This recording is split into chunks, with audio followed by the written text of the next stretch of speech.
오늘 화요 예배 시간 우리에게 주시는 하나님의 말씀 같이 보시겠습니다. 출애굽기 5장 1절 말씀입니다. 출애굽기 5장 1절 말씀, 우리 한 절 말씀인데요. 목소리를 우리 같이 해서 우리 같이 봉독하도록 하겠습니다. 우리 같이 보겠습니다. 시작. 그 후에 모세와 아론이 바로에 가서 이르되 이스라엘의 하나님 여호와께서 이렇게 말씀하시기를 내 백성을 보내라. 그러면 그들이 광야에서 내 앞에서 절기를 지킬 것이니라 하셨나이다. 아멘. 오늘 화요 저녁 예배 시간에는 주신 말씀 출애굽기 5장 1절 말씀을 갖고 마음속 바로를 다스려라 하는 제목으로 하나님의 말씀을 전하도록 하겠습니다. 오늘 1절 말씀에 보면 하나님께서 모세를 애굽으로 보내서 바로에게 아버지 하나님께서 바로에게 어떤 생각을 가지고 있는지 그 내용을 전하라 말씀하십니다. 여러분, 이 상황을 한번 여러분들이 좀 그림으로 연상하면서 한번 만들어 볼 필요가 있겠습니다. 바로는 당시 메소포타미아 문명권 속에서 가장 북국 강대국의 파라오로 왕으로 재직하고 있었습니다. 이 바로가 왕직을 물려받기 전에 선왕, 부왕들이 있었을 텐데 그 선대 왕들이 바로에게 부탁한 게 뭘까요? 이집트라고 하는 거대한 나라를 이끌어가는 이제 새로 왕이 돼서 이 나라를 통치해야 되는 바로에게 이집트를 통치했던 선왕들이 후계자인 바로에게 어떤 말을 했을까요? 아마 이런 말을 했을 것 같아요. 이제 내가 왕이 되면 나라의 부국 강령을 위하여 너는 애써야 되되 특별히 군사력을 키우고, 그리고 이 백성들이 내 말을 들으려면 풍요로워야 된다. 그러니까 풍요를 주는 신을 너는 신으로 여기고, 이 나라가 강대국이 되고 부국이 되면 많은 토목공사를 해야 될 텐데 성을 쌓고 왕궁을 짓고 요새를 짓든지 토목공사를 해야 될 텐데, 그러려면 너는 주변에 있는 약소국들의 사람들을 노예로 데려다가 부역을 시켜서 너는 이 나라를 강대국으로 만들어라. 너희의 저 몇 조대 선대왕도 그렇게 하셨고, 바로 너의 할아버지도 그렇게 하셨고, 나도 그렇게 했으니 너도 이 이집트의 통치의 이념을 너는 물려받아서 이 나라를 부국 강명하게 만들고 토목공사하게 부족함이 없도록 노예들을 많이 거느려라. 여러분이 만약에 이집트의 왕으로서 내 자녀에게 왕위를 물려준다고 할 때 여러분이 어떤 교지를 내리겠습니까? 이와 비슷하지 않겠습니까? 그러니까 지금 이집트를 통제하고 있는 이 바로는 선대 왕들이 해왔던 통치 이념에 따라 최선을 다해서 이집트라는 나라의 부국을 위해 혼신의 힘을 다하는 거예요. 그 방법 중에 하나가 많은 약소국들의 이민국 사람들을 데려다가, 그 이민자 어려운 사람들을 데려다가 부역을 시키는 거예요. 그렇게 부역살이하는, 노예살이하는 사람 중에 한 민족이 히브리 민족이었던 거죠. 근데 히브리 민족은 어떤 민족입니까? 하나님이 일찍이 아브라함으로부터 약속을 받은 선민 백성들이에요. 히브리 백성들이 비록 이집트에 살고 있지만 그 히브리 백성들에게 담아놓으신 하나님의 뜻이 있어요. 너희들은 너희들이 어디에 있든 그곳에서 야훼 하나님을 섬기고 장차 너희들을 통하여 내가 하나님의 나라를 세우고 큰 민족을 이룰 텐데 이를 위하여 너희들은 신앙을 잃어버리지 말고 하나님을 공경하고 내가 너희들에게 준 하나님의 형상이 훼손되지 않게 하라. 이집트라고 하는 나라에 부역을 살고 있는 히브리 백성들에겐 하나님의 뜻이 담겨 있고 하나님의 마음이 담겨 있고 하나님이 원하는 것이 담겨 있었어요. 근데 그 히브리 백성들은 이집트라고 하는 나라의 통치자 바로가 가지고 있는 통치 그 이념에 따라서 엄청난 박해를 받고 있었다. 우리들이 바로가 나쁘다 그러지만 바로는 배운 대로 한 거예요. 그때 하나님께서 모세를 통해서 바로에게 얘기합니다. 1절 말씀이죠.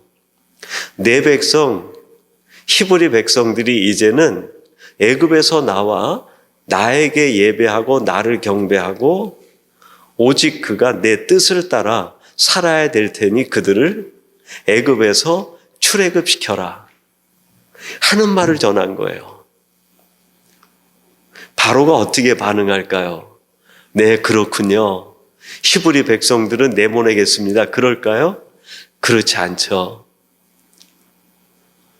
이집트라고 하는 바로가 가지고 있는 계획을 이루기 위하여 이 히브리 백성들을 놓아줄 수가 없는 거예요. 지금 이거는 이집트라고 하는 나라의 한 배경 속에서 제가 이야기를 드렸는데 이거를 이제 축소해 볼 필요가 있어요. 이집트라고 하는 나라를 나라고 비교해 보세요. 나라고 하는 인간 존재 안에 하나님이 하나님의 뜻을 이루기 위해서 내 속에 넣어주신 것이 있어요. 그게 뭐예요? 사도 바울의 표현으로는 속사람. 창세기 1장에 하나님이 우리 사람을 만드실 때에 그 개념으로 하면 하나님의 형상. 우리 안에 나라는 인격, 나라는 인간 전체를 통해서 하나님의 뜻을 이루기 위해 내 안에 넣어두신 하나님의 것이 있어요. 마치 이집트라고 하는 나라 속에 하나님의 뜻을 이루기 위하여 히브리 백성들이 잠시 거기에 머물게 됐던 것처럼 나라는 인간 존재 안에 하나님의 뜻을 이루기 위하여 내 안에 담아놓으신 것이 있어요. 근데 내 안에 있는 이 속사람, 하나님이 주신 하나님의 형상이 제대로 길을 피지 못해요. 뜻을 이루지 못해요. 왜 그럴까요? 내 겉사람 때문에. 내 겉사람은 속사람에 대한 관심이 없어요. 나라는 인간, 이 존재 자체를 가지고 겉사람은 자기가 원하는 것을 이루기를 원해요. 자기가 최고가 되기를 원하고 세상에서 가장 강해지기를 원하고 세상에서 가장 부해지기를 원하고 풍요로운 것을 추구해 나가는. 지금 하나님께서 바로에게 이집트에 있는 히브리 백성들을 자유케 하라 하는 말씀은 조금 축소시키면 나라는 개인에게 하나님이 주시는 말씀으로 받으면 나라는 인간에게 하나님께서 내 속사람을 억압하고 있는 속사람이 제대로 하나님의 뜻대로 살지 못하게 하는 겉사람에게 제발 속사람 좀 숨쉬게 하라는 거예요. 속사람을 자유케 해가지고 내가 원하는 대로 마음껏 살 수 있도록 속사람을 해방시키라는 거예요. 그래서 오늘 본문 1절 말씀은 겉으로 보면 이집트에는 바로에게 하나님이 모세를 시켜서 이스라엘 백성들을 출애굽시키라고 하는 이야기로 들려요. 근데 그거를 영적으로 깊이 들어가면 내게 주시는 말씀이에요. 하나님은 나라는 내 인생 자체가 하나님이 원하는 삶으로 살아가기를 원하시는데 그렇게 살지 못하게 가로막는 것이 있어요. 그 겉사람이 깨뜨려지고 내 속사람이 자유케 돼서 하나님이 원하시는 그 삶을 마음껏 살아가기를 하나님은 원하고 기대하시는 거죠. 지금 애굽이라는 나라에 바로가 히브리 백성들을 억압하면서 이제 출애굽하는 과정은 출애굽기 5장 2절 이후부터 쭉 진행이 돼 나갑니다. 그때 계속 살펴보기로 하고 오늘은 이 내용을 축소시켜서 나라고 하는 내 인생 자체가 하나님의 원하는 삶을 살아야 하는데 그게 살지 못하게 하는 이 겉사람에 대한 억압, 그리고 이것을 통해서 나 개인에게 어떤 영적인 교훈을 주시는지 그 부분을 한번 같이 생각해 보려고 그래요. 그래서 오늘 말씀의 제목을 내 속에 있는, 내 마음 속에 있는 바로를 다스려라. 그러면 내 안에 있는 속사람이 제대로 살지 못하게 겉사람이 억압하고 있는데 그렇게 살지 못하게 억압하고 있는 겉사람이 하고 있는 두 가지가 있어요. 하나가 불순종이고 하나가 교만이에요.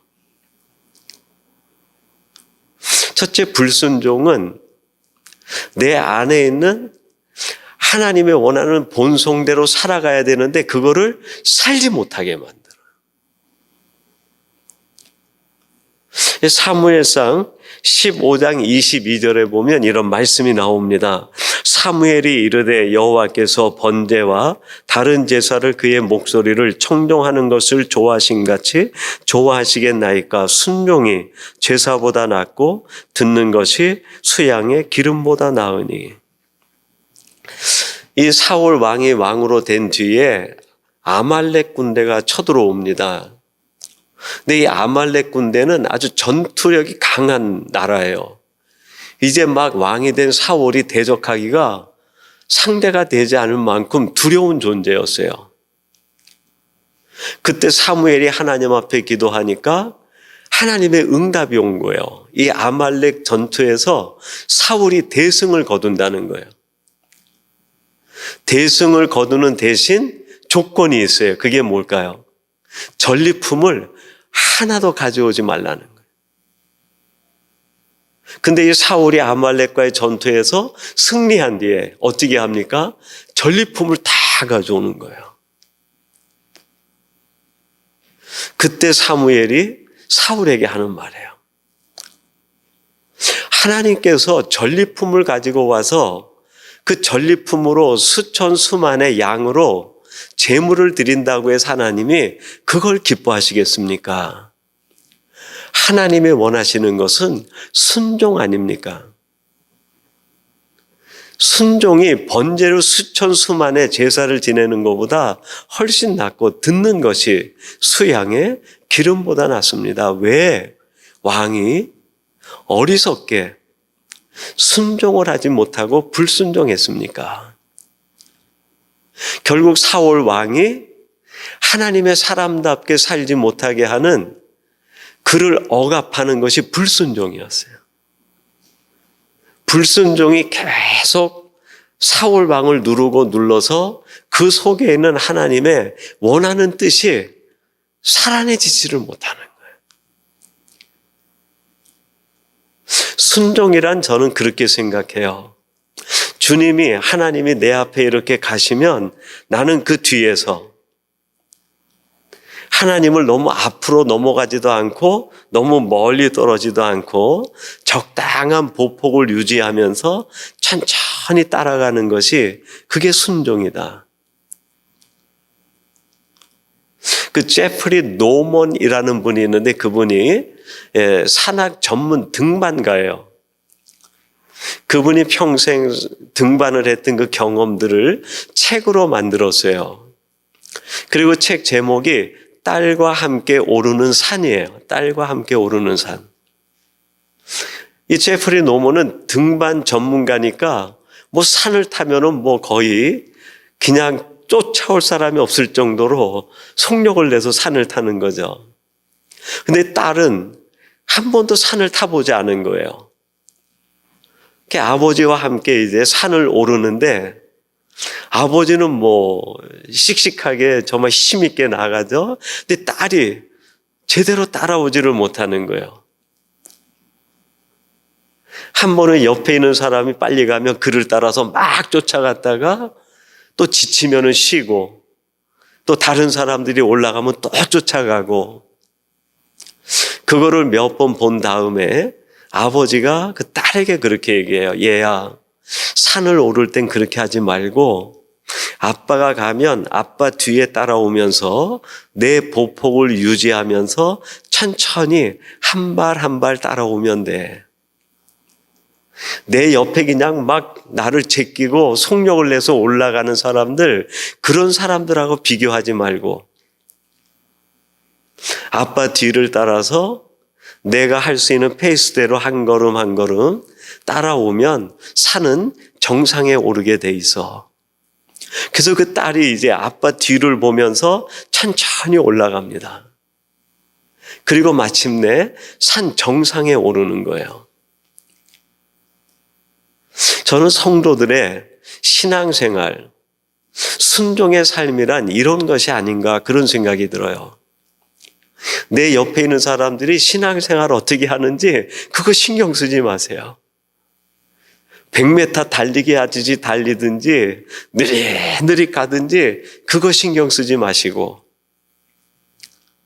내 앞에서 나와 함께 가시는 하나님 주님 바라보면서 한 걸음 한 걸음 따라가는 거예요. 숨이 차도 한 걸음 내고 힘이 없어도 한 걸음 내고 한 걸음 가다 보면 어느새 주님이 원하시는 정상에 오르게 되는 거죠. 그렇게 올라선 사람이 누굽니까? 다윗이에요. 다윗. 사울에게 쫓겨서 광야를 헤맬 때 얼마나 힘들었겠어요. 근데 그 광야를 지나는 사무엘 상하의 이야기를 보면 정말 한 걸음 한 걸음 나가요. 하나님, 제가 어디로 갈까요? 그래, 유다 땅으로 가라. 또 어디로 갈까요? 저 헤브론으로 가라. 자기 마음은 저 예루살렘에 가 있는데 다른 사람들이 다 예루살렘으로 달려가는데 하나님께서 천천히 헤브론으로 가라는 거예요. 헤브론에 7년을 있다가 예루살렘의 왕으로 가서 이스라엘 전체의 통일 왕국을 세워요. 순종은 서둘러 가는 게 아니에요. 다른 사람과 비교하는 게 아닙니다. 내 앞에 계신 하나님, 주님을 보며 한 걸음 한 걸음 가는 거예요. 또 한 가지 내 안에 하나님이 주신 이 본성대로 살지 못하게 하는, 나를 억압하는 내 속에 바로가 있는데 그게 교만이에요. 교만. 잠언 16장 18절에 이렇게 말씀합니다. 교만은 패망의 선봉이요 거만한 마음은 넘어짐의 앞잡이이니라. 내 겉사람에게 바람이 들어가면 우리 속사람이 살 방법이 없어요. 내 겉사람에게 욕심이 들어오고 교만의 바람이 들어오면 내 속사람은 질식하는 거예요. 살 수가 없는 거예요. 교만은 품어서는 안 될 바람 같은 것을 품는 거예요. 그 한비아 씨라고 있는데 그분이 사하라 사막을 횡단한 뒤에 그 횡단길을 갖다가 책으로 썼는데 그 사막을 들어가는데 이제 차를 타는데 그 찝차 같은 걸 타는데 그동안 그 사막 오기 전까지 달려오던 찝차들이 사막으로 들어가기 전에 전부 타이어에서 바람을 빼더래요. 아니 어떻게 타이어에서 바람을 빼냐? 바람을 더 넣어야 이 사막을 치고 갈 게 아닌가 그런 생각을 했는데 사막 입구에서 바람을 한 3분의 1 정도 다 빼더라는 거예요.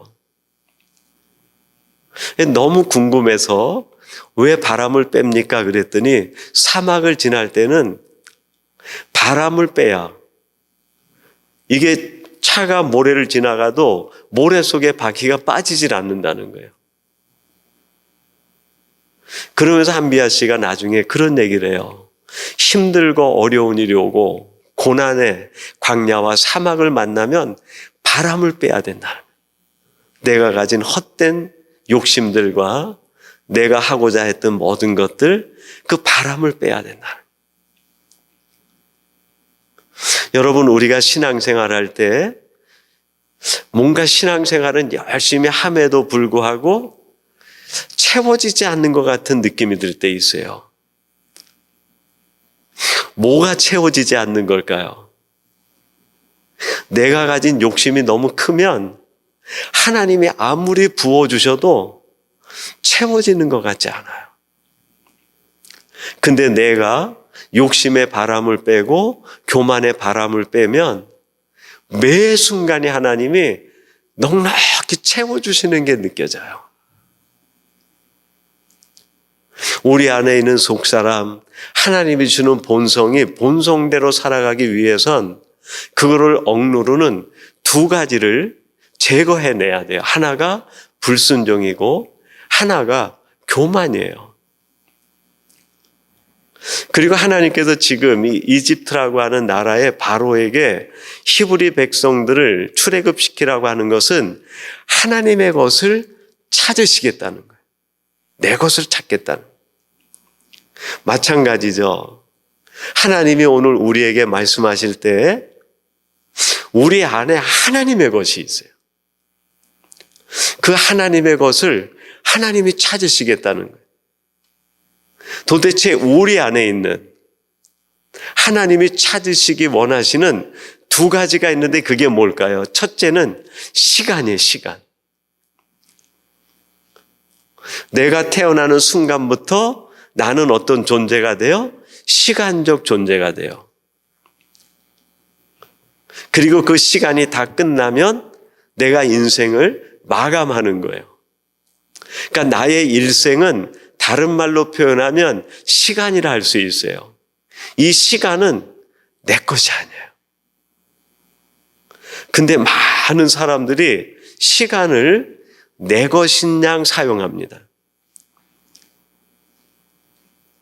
에베소서 5장 16절에서 세월을 아끼라 그런 말이 나와요. 세월을 아끼라. 세월을 아낀다는 게 뭘까요?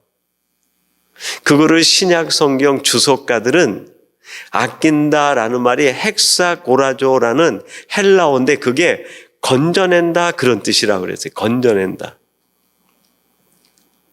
하루 24시간이 이렇게 지나가는데 그중에 하나님을 위해서 건져낸 시간, 그게 하나님의 시간이 되는. 오늘 여러분들이 지금까지 쭉 시간을 보내는 중에 하나님과 함께한 시간은 얼마나 되십니까? 그게 헥사고라조예요. 그게 건져낸 시간이에요. 하루 흘러가는 시간 속에서 하나님으로 인하여 건져낸 시간, 그게 시간을 아낀 거죠.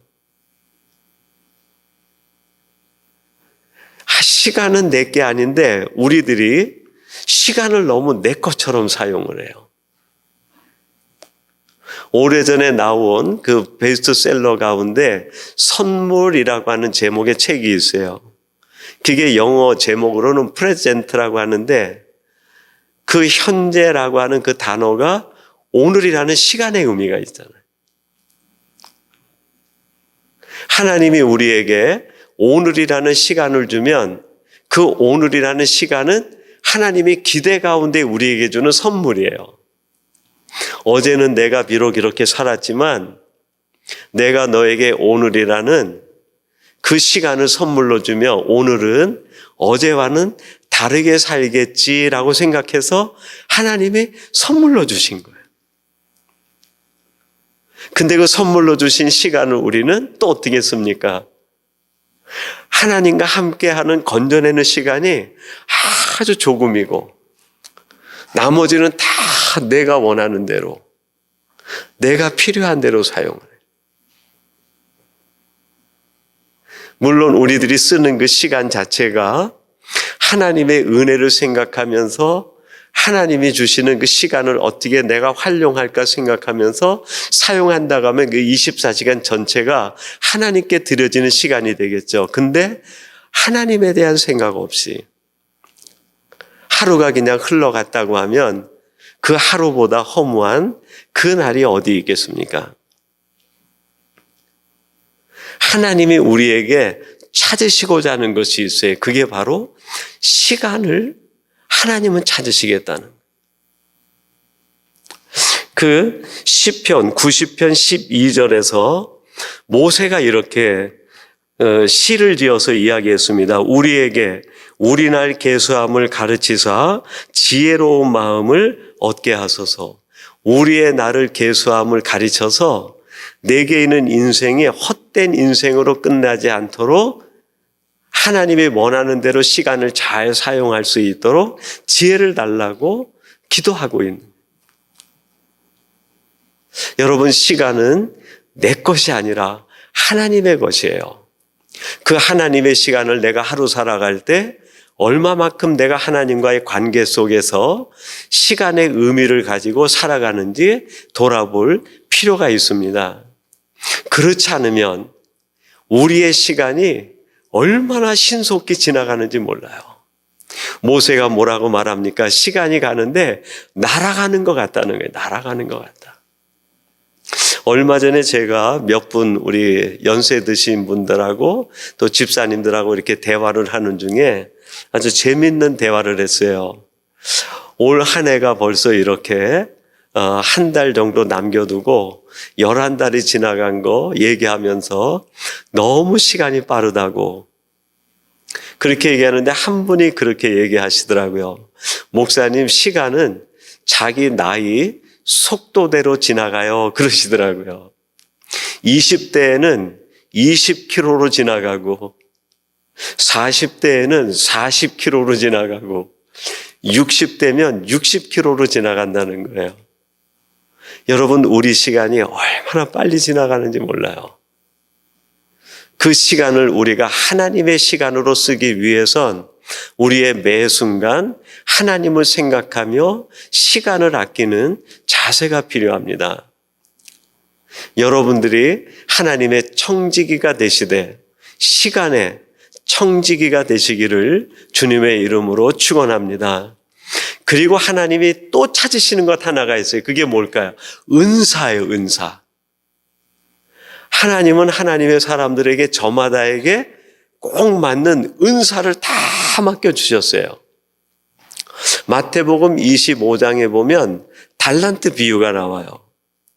주인이 먼 타국으로 가면서 종 3사람을 불러가지고 한 사람에겐 5달란트, 한 사람에겐 2달란트, 한 사람에겐 1달란트를 줍니다. 그 주인의 집에 종들이 몇 명이 있었는지는 모르겠어요. 여기에 말하는 이 3종은 이 땅에는 우리 모든 인생들을 상징하는 의미가 있어요. 그 한 사람에게 5달란트, 2달란트, 1달란트 받았는데 5달란트, 2달란트 받은 사람은 그거 가지고 활용을 하는 거예요. 활용. 근데 1달란트 받은 사람은 어떻게 해서요? 사용하지 않는 거예요. 그걸 그대로 묻어두었.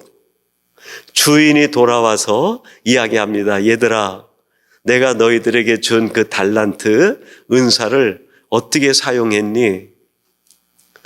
첫 5달란트와 2달란트 받은 사람은 자신들이 이렇게 활용했습니다. 얘기합니다. 잘했다. 1달란트 받은 사람은 묻어두었다가 그대로 가져온 거예요. 활용하지 않았다는 거예요. 그때 주인이 그 종에게 뭐라고 얘기합니까? 마태복음 25장 30절, 이 무익한 종을 바깥 어두운 데로 내쫓으라. 거기서 슬피 울며 이를 갈리라 하니라. 이 무익한 종. 하나님이 주신 달란트가 많은데 그걸 사용하지 않은 거예요. 그 종을 향해서 무익하다. 하나님이 말씀하신. 요한복음 12장에 보면은 어리석은 부자 이야기가 나옵니다. 이 부자가 그 해에 농사를 지었는데 농사가 얼마나 잘 됐는지 몰라요. 이미 창고를 하나 가지고 있는데 농사 지은 열매가 더 많이 거두어 들여가지고 그 창고에 들이지를 못해. 그래서 또 창고를 짓습니다.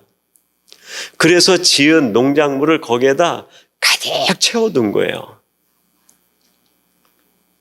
여러분, 이때 전부 농사를 짓는 게 농부들이 손으로 짓는 거 아닙니까?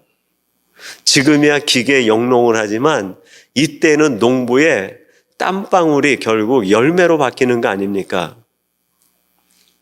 성경에서는 결과론적으로 이 농부에 대하여 어리석은 농부라고 얘기하지만 이 사람의 농사 짓는 농군의 입장에서는 열심히 있는 사람, 열심히 있는 사람.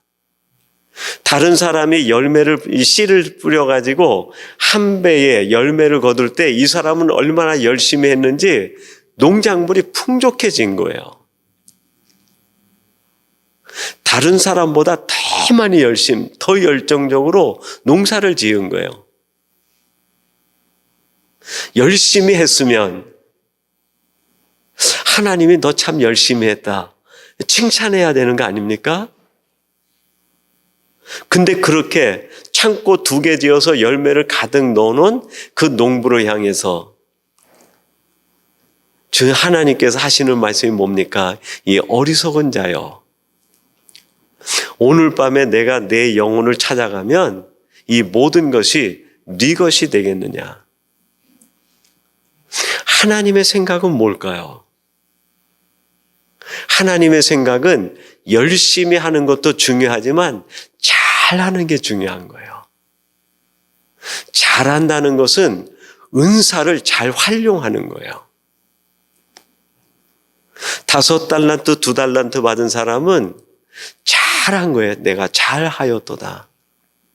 내가 열심히 했구나. 그렇게 말씀하지 않아요. 잘했구나. 어리석은 부자는 열심히 농사를 지었어요. 많은 곡식을 얻었어요. 근데 잘했다. 그렇게 얘기하지 않아요. 은사를 쓰지 않은 거예요. 여러분, 하나님이 우리에게 원하시는 것은 열심 있는 열정도 중요하지만 하나님이 내게 주신 은사를 하나님의 뜻에 따라 잘 사용하는 게 중요해요. 제가 밴쿠버에 있을 때 그 영등포 교회의 원로 목사님이신 방지일 목사님께서 101세가 됐을 때, 101세 때 밴쿠버를 방문하셨어요. 그분이 오셨다가 한국에 돌아가시고 104세 됐을 때 하나님의 부르심을 받았는데, 하나님의 부르심을 받기 3년 전에 밴쿠버에 오셔가지고 저희 목회자 몇 사람을 같이 만나서 이제 식사했던 적이 있어요. 그 지구촌 교회의 김명준 목사님하고 저하고 또 지금은 다른 데로 가신 한문 목사님 셋이 그 어른을 모시고 이제 식사 대접을 해드렸어요. 뭐 저희로서는 대선배죠. 그분이 한국에서 중국 선교사로 최초로 파송을 받고 중국에 가서 21년간 선교하시다가 강제 추방되신 분이에요. 50 즈음에 강제 추방되셔가지고 영등포 교회를 목회하시다가 결국 이제 104세 때 원로 목사님이 되시고 임종을 하시게 되셨죠. 저희 젊은 목사님들이 그 목사님한테 여쭤봤어요. 목사님 이렇게 오셔서 만나실 수도 있는 게 어려운 일인데 한국 가시기 전에 우리들에게 꼭 해주고 싶은 말씀이 있으면 해주세요. 이 말씀을 하는 거예요. 열심히 하는 것도 좋은데 하나님 입장에서 잘해야 돼. 열심히 있는 사람들은 얼마나 많은지 몰라. 한국 교회에 큰 대형 교회하고 열심히 하는 사람들 얼마나 많은지 몰라. 근데 그 100살이 넘은 그 어른 눈에 잘하는 사람은 찾아보기가 어렵다. 사람의 눈에도 그럴 텐데 하나님이 보실 때 열심히 하는 사람들은 얼마나 많은지 몰라요. 여러분, 우리 위니펙에 있는 교민 중에 열심히 안 사는 사람이 어디 있습니까? 다 열심히죠. 정말 하루에 2잡, 3잡까지 해가면서 10시간 이상씩 일하고 얼마나 열심히 삽니까? 그 열심히 사는 것도 중요하지만 하나님이 중요하게 보는 것은 잘 사는 거라는 거예요. 하나님이 주신 은사를 썩히지 않는 거예요.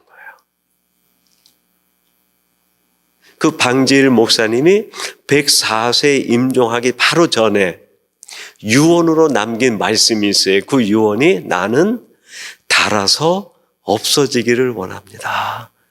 자기는 닳아서 없어지기를 원했다. 104세가 되는 그때까지도 설교를 하셨어요. 얼마나 정정하신지. 오늘 하나님께서 모세에게 애굽으로 가서 그 이집 땅에 억눌려 있는 히브리 백성들을 출애굽하여 그들을 자유케 하고 그들을 호흡하게 하라고 명령을 하는 거예요. 이 말씀을 내게 적용하면 내 안에 하나님의 것이 있는데 그를 자유케 하라는 거예요. 내 안에 있는 하나님의 것을 하나님의 것으로 살지 못하게 억압하는 것이 있어요. 불순종과 교만이 그걸 억압하고 있는 거예요. 하나님의 것을 하나님이 쓰시고 싶다는 거예요. 그게 뭐예요? 시간과 은사를 하나님이 쓰고 싶다는 거예요. 이제 오늘이 주신 말씀을 통해서 저와 여러분들은 정말 하나님 앞에 순종과 겸손함으로 마음껏 쓰임받되 하나님이 내게 주신 것, 하나님이 원하실 때 마음껏 쓰임받아 쓰일 수 있는 우리 복된 성도님들이 되시기를 주님의 이름으로 축원합니다.